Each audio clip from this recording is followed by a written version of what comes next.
মানে বিশ্ব পৰিৱেশ দিৱস সেই মানে স্কুলত আহিলোঁ মানে কুইজ প্ৰতিযোগিতা চলি আছে আৰু আমাৰ কুইজ প্ৰতিযোগিতা মানে আৰম্ভ হ'ব আৰু এতিয়া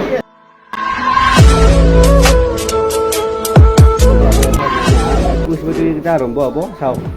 ৰাষ্ট্ৰীয় ফল কি? শুদ্ধ উত্তৰ। ভাৰতৰ ৰাষ্ট্ৰীয় নদী কি? শুদ্ধ উত্তৰ। পৃথিৱীৰ সকলোতকৈ ডাঙৰ মহাসাগৰখনৰ নাম কি? শুদ্ধ উত্তৰ। পৃথিৱী গ্ৰহ নে নক্ষত্ৰ? শুদ্ধ উত্তৰ। অসমৰ জাতীয় উৎসৱ কি?